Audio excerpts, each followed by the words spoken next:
Welcome back. Let's discuss international news with local implications. The National Prosecuting Authority could be one step closer to getting the Guptas back here in South Africa to face the music. The United Arab Emirates ambassador says an extradition agreement was ratified earlier this year. But let's find out what that actually means. Always a pleasure. Afro-Middle East Center Executive Director Jeenah joining us. There you are. Good morning to you, Naeem. And it's been about, 2 years in the making since there was talks of this extradition treaty. Here we are into 2021, so it might actually be 3 years by now, actually, if I can learn to count.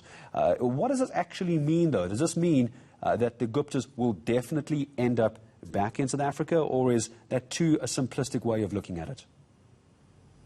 11 years in the making, Gareth. The discussion started in 2010, signed in 2018, ratified 4 months after that by South Africa, and ratified only 3 years later in April this year by the UAE. No, I don't think we should be as excited as I see many people being.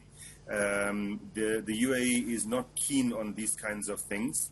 Let's remember that Dubai's economy kind of, to a great extent, is propped up by dodgy business people like the Guptas, by suspicious financial flows, etc. They don't really want a situation where they spook all of these people and get them to leave. So I don't think we should be celebrating yet, and I think that that's the reason why the South African government's response has been, well, pretty muted. If it was ratified in April, it's now almost 3 months later, and the South African government has not made a big celebratory thing about it. Help me understand them, Naeem. Why would the United Arab Emirates sign this ratification earlier this year? Because wouldn't that, I'm not by any means an international lawyer or international relations lawyer, wouldn't that in some way hold them to whatever agreement they've signed on? Well, it holds them to the agreement. So there's two things here. One is, why would they sign and ratify it?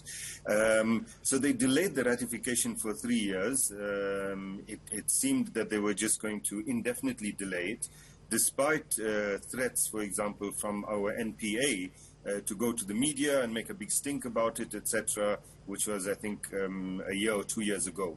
They still delayed it. So why sign it now? I think the reason is that the UAE is really, doesn't care too much about South Africa, but certainly cares a great deal about being part of the kind of, accepted by Western states.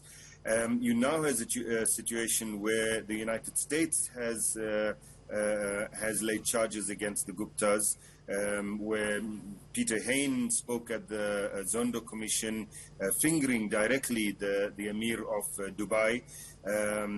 Interpol has now made this an issue, and the UAE is nominating a candidate, an Emirati candidate, to head up Interpol. If the Brits are unhappy, the Americans are unhappy, they feel like they have to do something that suggests that they are, compliant. And so I think that that's what the ratification is about. Does it place an obligation on them? Yes, it does. But what it also does is it kind of, in a sense, for one thing, it warns the Guptas. A delay for a few months means that those guys could leave, could go elsewhere before they're arrested, etc. So there's a long kind of process from ratification to actual extradition, and in that process, those Guptas could end up anywhere.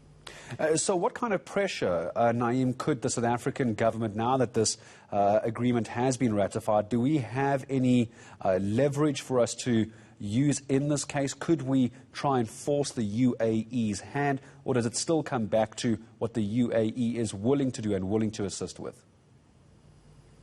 Well, technically, it's not what they're willing to do. Once they've ratified it, then they have to do what their obligations are under the extradition agreement, which means that if South Africa has applied for the extradition of X, Y, and Z, then the UAE is kind of bound by that agreement to find those people, arrest them, and extradite them.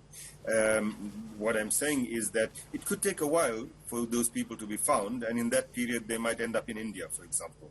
And then the UAE would just shrug its shoulders and say, well, we can't extradite people that are not here. So this could be a case of the South African government could end up following the Guptas around the world until eventually they run out of places where they can live, where they can't get extradited. Is that essentially what this could look like? It could be.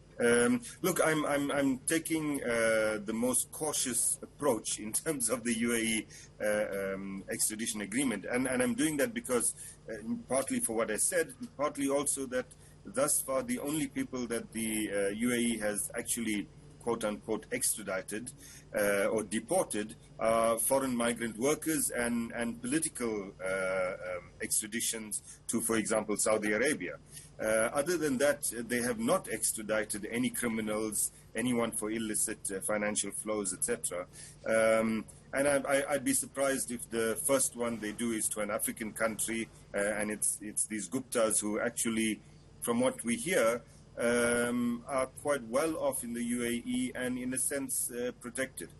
So this might not be as clear-cut as we thought. We might not see the Guptas on South African soil too soon and too willingly, it seems. As always, a pleasure speaking to Naeem Jeenah. He is the Executive Director of the Afro-Middle East Centre, speaking to us about this extradition agreement that was ratified between the UAE and South Africa earlier this year, just April of this year, to get the Guptas back into South Africa. Questions, though, as he raises, is it really going to happen?